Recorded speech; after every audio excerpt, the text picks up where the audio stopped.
This is the weirdest Michael Jackson game you've never finished. Out of more than 8,000 players, less than 2% have completed this game on hard mode without using a continue, and I did it with retro achievements enabled, on hardcore mode. That means no save states, no cheats, no rewinds, just pure dedication and moonwalking mayhem. This game has 50 achievements worth 400 points on the RetroAchievements website. We immediately start with one of the coolest level intros ever. Michael Jackson flips a coin into the jukebox to start the level and the music kicks in. In this game, we save children kidnapped by Mr. Big. Speaking of children, we already saved our first one and we get the Any Are You OK achievement. Michael's movesets consist of him dancing, using magic to extend his attacks with blue stars and deal more damage. But we have to be careful, because using his dance attacks too much drains your magic bar. And yes, your magic bar is also your health bar. Luckily, we can fill it back up again by saving more children. Michael Jackson can also use his environment while dancing, like sliding off the staircase, which gives us the achievement. After collecting a certain amount of kids, it's different for each level, Bubbles the monkey jumps on our shoulder and shows us the way to the boss area. Every level has a boss fight where Mr. Big shows up, but we can't damage him just yet. Instead, if we touch him, he damages us for a lot of HP. I used a lot of my magic here to defeat the Horde boss as fast as possible. We talk to Katie, that's the name of the little girl, and we complete the level, earning us the Nightlife Dash achievement for completing the level under 2 minutes, and the Hit Artist achievement for scoring over 10,000 points. Pretty good for only the first level done, but it won't stay this easy. We get into level 1-2 in Club 30 and we repeat the process, defeating Mr. Big's henchmen until we find all the kids, and making our way to the boss area with Bubbles on our shoulder. Oh yeah, and good thing you know, when you've collected all the kids, it refills your magic bar again so you're ready for the boss fight. Here we got only 4 enemies, but they're slightly tougher and have a range attack. They shoot at us with a gun. You can tell the difference by their clothes. We defeat them easily and we get the Club Fever Frenzy achievement for completing the level under 2 minutes. On to level 1-3 now. We immediately get another achievement called Emergency Entrance for activating the movable stairs in any level in stage 1. We keep going, rescuing kids, and as you can see in the bottom right corner, you can track how many we need in each level. Bubbles guides us to the boss area again after saving all of them, and we meet our third boss. It's only one guy now, but a lot tougher and doing way more damage. But we got rid of him very smoothly. Some might say like a real smooth criminal. Speaking of smooth criminal, that's the next achievement we unlock for clearing stage 1, along with the speedwalk achievement for clearing the stage under 2 minutes. On to stage 2 now, the streets. We go outside, letting Michael Jackson have some fresh air, and we straight away get another achievement for using one of the environment attacks, called the Cleaning the Streets achievement for defeating an enemy using the fire hydrant. And here's where the stages become interesting. Why? You'll notice in a few moments. When we rescue a specific child first, and we grab the falling star, this happens.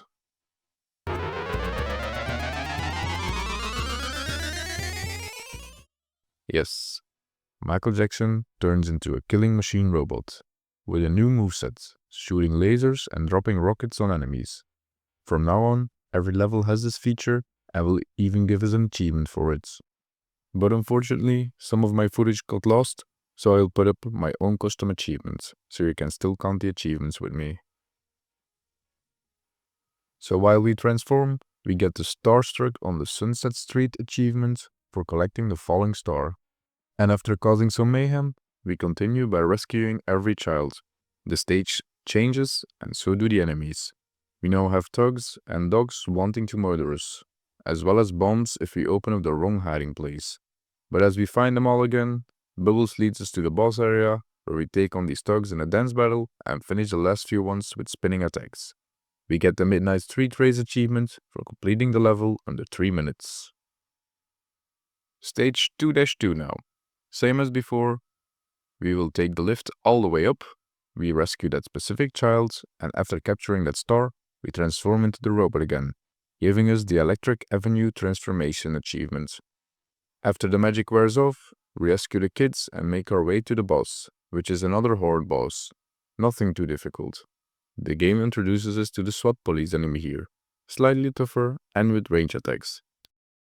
Completing the level gives us the Chasing the Urban Beat achievement for completing the level under 3 minutes. Straight into level 2-3. We get another achievement called Underground Mysteries for opening up a manhole anywhere in stage 2. We're flying through these achievements, but it won't stay like this. We make our way to rescuing the specific child first to transform into a robot again, and we get the Robot Boogie in the City achievement. We farm up some points for leader achievements.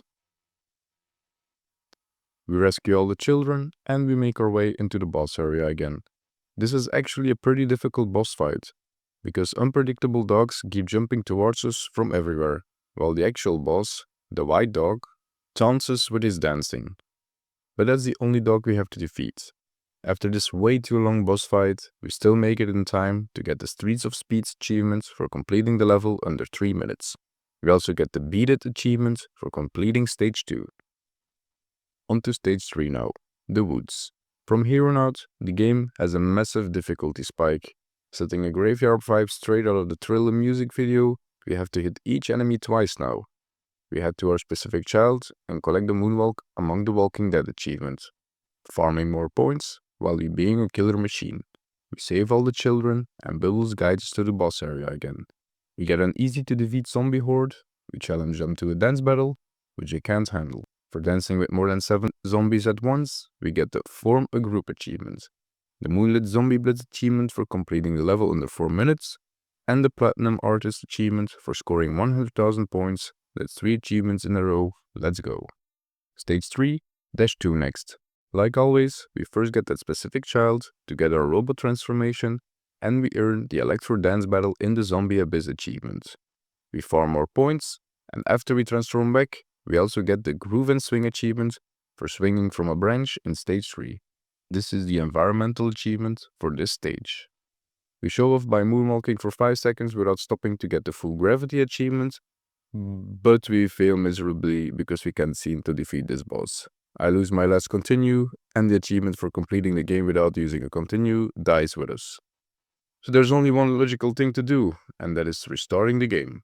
But the positive side of doing so is that we can collect an achievement we didn't get earlier, and that is the Speed Demon achievement for completing level 1-1 under 1 minute and 10 seconds. This is extremely fast and you have no room for mistakes. We make our way all the way back to where we died, we get our revenge. With a new strategy, it clearly works way better than before. We complete the level just in time for getting the Chasing Shadows in the Haunted Woods achievement for clearing the stage under 4 minutes. And apparently right on 4 minutes counted too. Glad to see the game has some compassion with me. On to stage 3-3 now. Time for a robot again. We get the Cybernetic Savior vs the Undead achievement, and we take on the boss way smarter than the previous level. We pin him in the corner and we spam him to death, giving us the Survivor's Dance of the Living Dead achievement for clearing the stage under 4 minutes. We also get the Thriller achievement for completing stage 3 in general. Stage 4 now, the Caverns. This is the stage that I hate the most in the whole game. From the bright visuals to the many different caves we can enter, but only a few of them hide a child in them. The rest are full of enemies. This stage has a few new gimmicks and enemies, from sticky spider webs that slow down movement, to movable rocks we need to reach higher ground. But if we dance through the spider webs, our speed doesn't drop, which earns us the non-stick dancing achievement. We'll also notice the Do Not Dance Here signs, but if we do it anyway, a new cavern opens up and we get the Footloose achievement. We save our specific child, we turn into a robot, and we get the Starry Secrets Among the Stalactites achievement. After saving all the children, Bubbles leads us to the boss area again, where we take on a horde of SWAT members, giving us the Cave of 8-Leg Tango achievement for completing the level under 5 minutes. Stage 4-2 now. We locate our specific child in the cave and immediately back out again so we can catch the falling star. Yeah, I didn't know we had to back out of the cave again because the star just didn't show up. I've looked so hard for this. But we transform again and get the Dance of the Arachnic Annihilation achievement. This level boss fight was a bit harder. Jumping zombies and low-crawling spiders make us switch between standing and ducking to beat them, but we do it anyway, and it gives us the Dancing Through the Spider's Lair achievement for completing the level under 5 minutes. Stage 4-3, same routine. We get our specific child, we transform into the robot, we earn the Bionic Battle with the Spider Swarm achievement, we defeat the boss horde to get the Underground Escape achievement for completing the stage under 5 minutes, and the Billie Jean achievement for completing the stage. Now for the final real-world area, Mr. Big's hideout. This stage introduces drones, conveyor belts, and teleportation machines, but nothing too difficult really. We save our first child and grab the falling star, giving us a starlit dance floor achievement, and if you didn't know, as the robot we can see hiding spots of the children, which helps with the time limit achievements. We also have to destroy all 9 computers on level 5-1 to get the Control All Destroy achievement. After saving all the kids, the boss is just another SWAT team. We walk left to right, spamming kicks, and earn the Sprint Through Hostile Territory achievement for clearing the level under 6 minutes. The next level, same as always, we get the child, transform, and earn the Battlefield of the Dancing Machine achievement. We save the children, enter the boss fight, and defeat these 3 green army men. These are actually the most difficult enemies in the game, because they are tough and they do a lot of damage to you.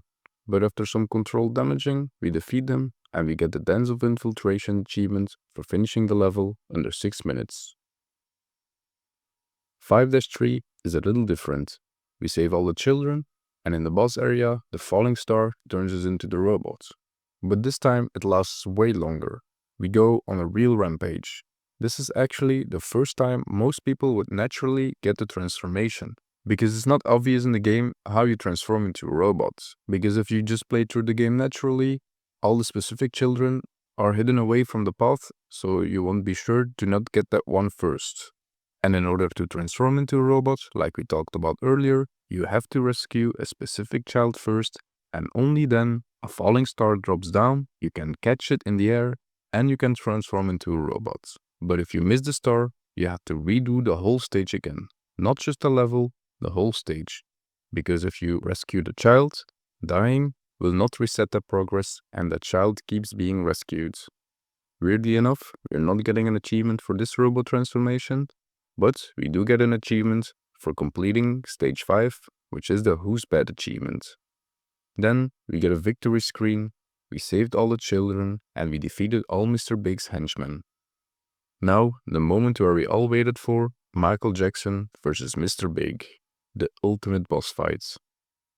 It was a surprising boss fight, to be honest, something that we have never seen in this game.